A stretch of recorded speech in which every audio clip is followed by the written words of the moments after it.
Buenas tardes, bienvenidos. Gracias por la prueba de amistad que supone su presencia y por la sensibilidad. La prueba de amistad respecto al Centro UNESCO, a los organizadores, al Hotel Astoria, al profesor de Enrique, pero el testimonio también de sentido cívico que supone participar en este tipo de cosas, que es como poner el termómetro para ver cuál es la fiebre de la sociedad. ¿Qué le pasa a esta sociedad? Este tipo de pequeños encuentros sirven mejor que en ningún otro medio para llegar a interpretar hacia dónde vamos y cómo estamos yendo, si estamos en condiciones o no de rectificar el curso de lo que no debería ser. Tengo el honor y el placer de presentar a don Enrique Vila, que, según él mismo describe, nació el 18 de mayo de 1965 en la Casa Cuna Santa Isabel de Valencia. Fue concebido fuera del matrimonio. Como él mismo dice, es un bastardo. Abandonado nada más nacer y adoptado por un matrimonio valenciano. Tras estudiar la carrera de Derecho, compaginándola con su gusto por la literatura, lleva ya más de 17 años como abogado dedicado en su labor profesional casi exclusivamente a facilitar la unión entre las familias separadas desde su nacimiento. Hijos abandonados, expósitos, adoptados, niños robados, bastardos ilegítimos. Hay toda una serie de flexiones sobre ese drama tan sensible, ¿no? Consiguiendo, con su acción profesional, que hijos, padres, madres y hermanos se reencuentren o se reconozcan legítimamente. Se ha labrado así un prestigio profesional, digamos que es un especialista en esta materia, en esta apasionante rama del derecho en toda España y también en el extranjero. Ha logrado, tras el acceso a los archivos siempre herméticos, custodiados por la Administración o por instituciones privadas y religiosas, previo proceso judicial, que sus clientes conozcan la identidad de sus familiares o que se reconozca judicialmente la filiación ante los tribunales. Redactó y presentó en enero de 2011 la denuncia colectiva a Nadir por el caso de los niños robados ante la Fiscalía General del Estado y representa jurídicamente la defensa de cientos de afectados por esta, que él califica, cruel trama mafiosa.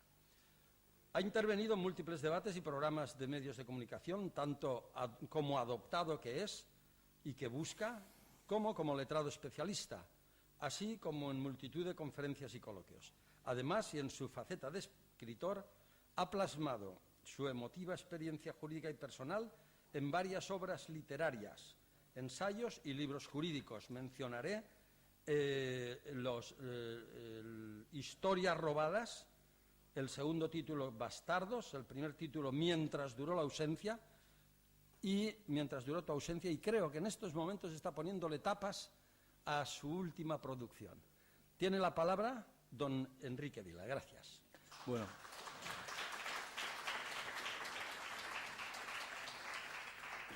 Buenas tardes a todos. Muchas gracias a todos por acompañarme aquí en este marco del Hotel Astoria. Muchas gracias también a la UNESCO, a Fausto, a José Manuel por sus palabras de presentación que han sido muy amables.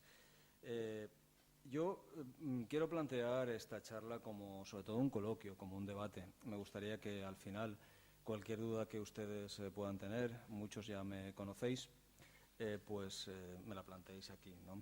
Voy a tratar de ser sintético. Es una cosa que me cuesta bastante porque mi facilidad de palabra a veces se multiplica por 1000 y bueno, tengo esa deformación profesional, ¿no?, de abogado. Pero os puedo decir que realmente voy a hablar de una parte del derecho que me encanta y que posiblemente, si no hubiera acabado especializándome en el tema de las filiaciones, posiblemente yo ya no sería abogado. Podría ser jardinero, fontanero, podría ser lo que fuese, pero reconozco que a veces nosotros vemos el derecho como algo tremendamente árido. Estamos acostumbrados a pensar en el abogado que ejecuta hipotecas, que demanda, que separa o que divorcia, y por eso me ha encantado este ofrecimiento que me hizo Fausto y que me hizo la UNESCO, de tratar de que empiecen ustedes a conocer a los abogados que tocamos una rama del derecho tremendamente social, ¿no?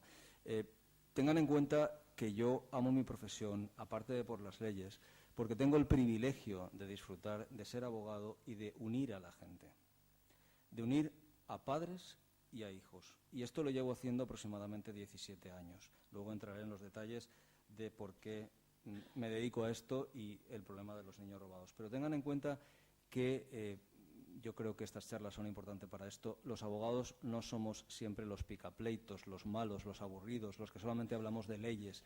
En mi despacho yo disfruto, porque no solamente ejerzo el derecho y hago juicios, que eso, insisto, y parece mentira que lo diga yo, a veces es bastante aburrido,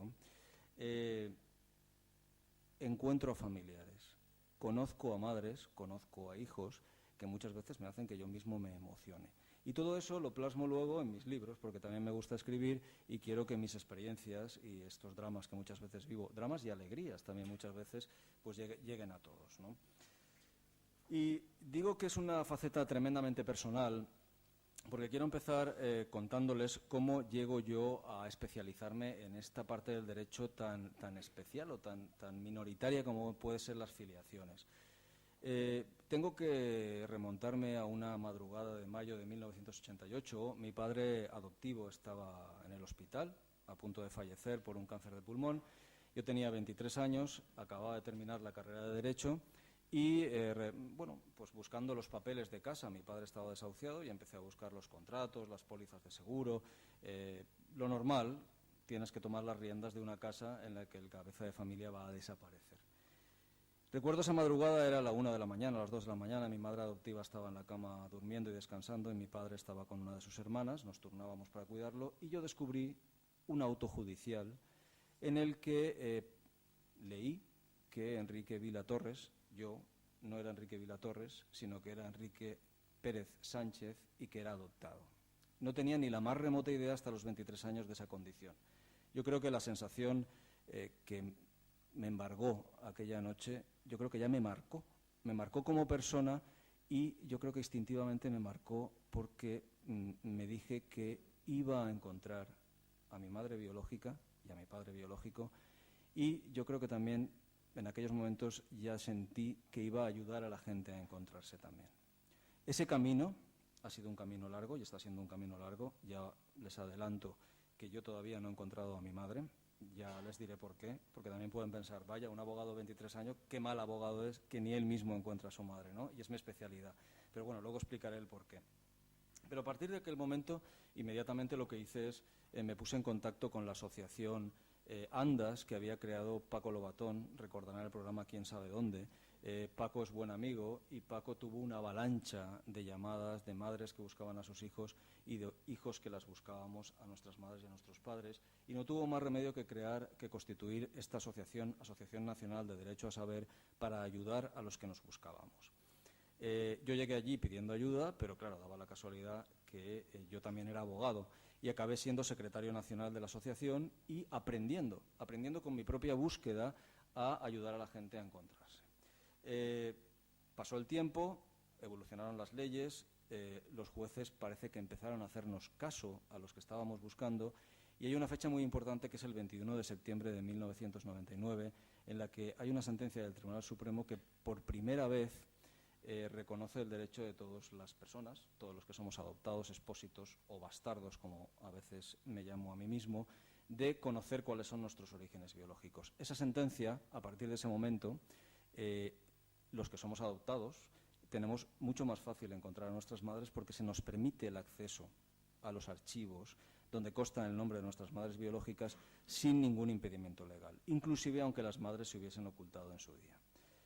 ¿Qué ocurrió desde ese momento? Pues que empezamos a trabajar, cada vez más viene gente que quiere conocer a sus familiares, también vienen madres, vienen hijos, y de toda la avalancha de búsquedas que se producen, muchas veces en mi despacho empieza a llegar gente que dice, Enrique, quiero encontrar a mi madre porque soy adoptado y tengo ganas de darle un abrazo a la mujer que me ha traído al mundo, ¿no? Cosa que comprendo perfectamente, pero cuando me enseñan el primer documento, que es la partida literal de nacimiento, yo digo, pues no sé qué está buscando, porque usted es hijo de la señora que consta en el registro civil, usted no es adoptado. La cara que se le queda a mucha gente cuando le digo esto es de sorpresa y me insisten, no, si mis propios padres me dicen que a mí me recogieron en tal sitio, en tal hospital, en tal casa cuna, o incluso algunos de ellos se han hecho el ADN, o incluso algunos de ellos no tienen ningún parecido físico con los padres que constan como tales en el registro civil. Es decir, yo empiezo a descubrir lo que para mí es absolutamente, en principio es algo singular. Digo, esto habrá pasado una vez, 2 veces, es algo raro. Empiezo a descubrir los hijos falsos, hijos que no son adoptados y que constan como biológicos en el registro civil. Para mí, abogado todavía inexperto, me quedo con la boca abierta y digo, casos aislados. Pero esos casos aislados se van multiplicando. Como, entended, se publicita la posibilidad de encontrar. A partir del 99, y gracias al programa de Quién sabe dónde, y gracias a la sentencia del Supremo, y gracias a la asociación, la gente sabe que puede, que tiene derecho a encontrar a sus familiares. Entonces, cuando se produce esa avalancha, es cuando se destapa toda la trama de inscripciones falsas en el registro civil. No solamente buscamos los adoptados, atención, también buscan esas personas que se creen que son adoptadas y que, sorprendentemente para mí en un principio y escandalosamente para mí ahora, son muchísimas más de las que nos podemos imaginar. Son las cifras que he barajado yo de 300.000 casos. ¿Por qué 300.000 casos? Hay unos 2 millones de adoptados nacionales en España, nacionales, hablo de españoles, no de la adopción internacional, y aproximadamente os puedo decir que un 15% de los casos que llegan a mi despacho no son adoptados, son esas inscripciones falsas. Por lo tanto, se comete un delito. ¿Y qué hacemos? Bueno, hasta que llegan 2 clientes valientes, por así decirlo, y me dicen, Enrique, si no somos adoptados, ¿cómo podemos buscar a nuestras madres? Y yo digo, pues solo se me ocurre la vía penal. Es decir, hasta ahora un adoptado pone un procedimiento civil, le pedimos permiso al juez que nos deje investigar los archivos, vamos a los archivos y averiguamos el nombre de nuestra madre biológica. Pero si yo no soy adoptado, no tengo ni siquiera la seguridad dónde nací, ¿cómo voy a utilizar esa vía civil? Entonces ponemos las primeras denuncias que puse en Zaragoza, fueron 3, de 3 casos individuales. Yo denuncié que había un delito, yo denuncié que había unas personas que constaban como hijos biológicos y no lo eran, y tenían derecho, como todos, a encontrar a sus madres, y los jueces, bueno, esto fue creo que fue en el año 2008, 2009, los jueces nos archivaron los casos directamente. El juzgado de instrucción me dijo que habían prescrito, la audiencia provincial me dijo que había prescrito, y no me cabía el recurso de casación por un tema procesal, no me pude ir al Tribunal Supremo. Nos sentamos, bastante fastidiados, y dijimos, ¿qué hacemos?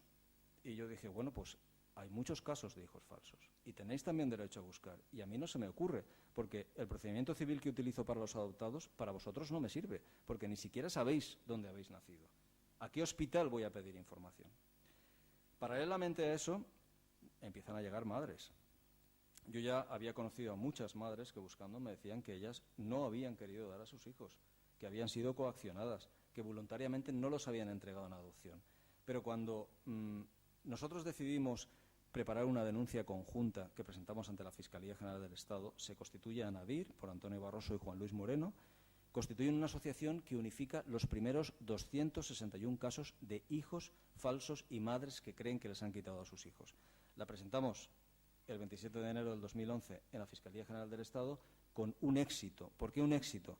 Porque el fiscal general se abruma y dice, caramba, no es un caso, ni 2, ni 3. De momento hay 261 más todos los que vienen detrás, porque se creó un ambiente mediático abrumador. Entonces, el fiscal general del Estado ordenó que se comenzase a investigar por parte de todas las fiscalías de todas las provincias de España todos los casos que le fuesen llegando. Esto produjo una avalancha, una especie de liberación que a mí me encantó, porque con independencia de los resultados jurídicos que luego veremos y con independencia de los reencuentros que puedan haber, imagínense cuántas mujeres, no ya los hijos falsos que saben que son hijos falsos y por lo tanto lo tienen en el papel. Aquí hay un delito, aquí pone que yo soy hijo de una persona que no es mi padre. Pero cuántas mujeres a partir de ese momento dijeron, no estoy sola. Eso que he pensado toda mi vida, que me quitaron a mi hijo, es verdad. Resulta que le ha pasado a cientos de mujeres en toda España y de repente se liberaron, respiraron. Yo conozco muchas de ellas que les han tratado de locas, poco menos que de locas. Decían, pero ¿cómo te van a quitar a un hijo? Eso no pasa. Pues sí que pasaba de una forma abrumadora, impresionante. Entonces se produjo la avalancha de denuncias que ha venido después. Porque me imagino que todos ustedes lo saben, no sé si extenderme en este tema, pero ¿qué es lo que pasaba? Se robaban niños en España. En la segunda mitad del siglo XX, casi diría que incluso en algún caso del siglo XXI, se ha robado niños a las madres. Ya no hablo de la coacción que pudieron sufrir las madres que estaban en las casas cuna para que entregasen a los niños en adopción. Hablo de los robos de esos hijos que cuando iban a dar a luz, normalmente muchas de ellas las dormían. Uno de los casos más recientes es el caso de unos mellizos, que la mujer se enteró que había tenido mellizos o gemelos años después, cuando fue a pedir su historial clínico y vio en los papeles que había tenido una gestación doble, y ella dijo, pero si yo me dormí, me desperté y me llevé uno a casa, no tenía ni idea que tenía dos. Pues ha descubierto a los años que tenía dos. Estaban dormidas, estaban engañadas, y muchas veces cuando les quitaban a los niños, bueno, habréis visto la televisión muchas veces, habréis leído libros, habréis visto las series de televisión, les decían que había muerto el niño, y cuando exigían que les demostrase que había muerto su criatura, se producían casos tan tétricos como el tristemente famoso bebé congelado que sacaban de la nevera que tenían en el propio hospital para enseñarlo a la madre, y le decían, este es su bebé. Esto es tremendo, pero pasaba. Y este bebé ha sido fotografiado por un fotógrafo de la revista Interview en el año 81, y esto provocó las primeras denuncias que también misteriosamente fueron archivadas. Ese bebé congelado existía, esas madres eran engañadas, los partes de defunción eran falsificados, los enterramientos no se producían. El hospital, muchos lo sabrán, decía, nosotros nos encargamos de todo, y realmente no había entierro porque no había nada que enterrar. Han habido testigos de funerarias que han dicho que ellos sabían que llevaban cajas vacías, que en las cajitas no había nada. A los padres que querían preguntar y que querían averiguar si realmente los niños habían muerto, se les decían excusas tan absurdas como que no abriesen la caja porque podían contaminarse, porque el feto allí enterrado podía ser contagioso, no sé de qué. Todo tipo de excusas, aprovechando esa situación de superioridad que se producía en aquella cultura en la que parecía que los médicos, muchas veces los religiosos, pues tenían el poder. Han habido amenazas, han habido coacciones, han habido madres que se han negado a aceptar la muerte del hijo sin más pruebas y han sido violentadas y coaccionadas y amenazadas por ser denunciadas o llamar a la Guardia Civil si seguían investigando. Toda esta trama existía, se ha producido. En España, desde los años 40 hasta los años, como antes he dicho, casi yo diría que tenemos algún caso del año 2000 o del 2001. Las cantidades que se pagaban eran exorbitantes. Ha habido gente que ha dicho que ha llegado a pagar 18.000 euros de entonces por un niño. Las cantidades más pequeñas que he visto son 300 euros, 50.000 pesetas. Eran cantidades muy importantes en los años 50 y 60. Aquí podríamos hablar también, si queréis luego lo comentamos, de la polémica, si se trata de un tema político, si se trata de un tema económico. Yo tengo claro, y el tema lo he dejado zanjado muchas veces, que aunque puede ser que después de la guerra civil hubieran unas motivaciones políticas, es decir, también se cogieron, uno de los casos recientes es el de una mujer encarcelada en la cárcel de mujeres de Valencia, que le quitaron a su hijo, sí que había una motivación evidentemente política, pero finalmente la motivación, hay que ser realista, tenía una motivación puramente económica, la cantidad de dinero que se movió y el patrimonio tan increíble que se realizó con la compraventa de niños, ¿no? Pruebas ya las he comentado. Evidentemente, en el caso de los hijos falsos hay una prueba evidente. Yo soy hijo de una persona que no es mi madre. ¿Y quién me lo dice? El ADN, aparte de las propias testificales de los padres falsos que acaban confesándolo, o aparte de las diferencias físicas clarísimas. Uno de los casos más llamativos es de una chica, hija falsa, no adoptada, inscrita como hija biológica y robada en Melilla, que tiene clarísimos rasgos magrebís. Esta chica es árabe y sus padres son valencianos, rubios, de ojos azules. Es decir, era innegable, no podían mantener la mentira, ¿no? Pero estos casos son muy llamativos. Pero yo siempre he dicho, ¿cuánta gente va a fallecer o ha fallecido ya en España sin tener la mínima idea de que no es hijo de sus padres? Es un drama tremendo que hay que reparar. Pero para eso está el ADN, para que salgamos de dudas, ¿no? El problema existe y el problema está claramente delimitado. A mí me gustaría también hacer una diferencia, porque hay un mare magnum de conceptos que yo creo que nos han confundido mucho a todos y que a mí no me gustan. Es decir, ahora con toda esta avalancha mediática que ha habido sobre los niños robados, parece que todos los adoptados provenimos de un delito. Esto no es así. Hay muchas mujeres robadas, evidentemente.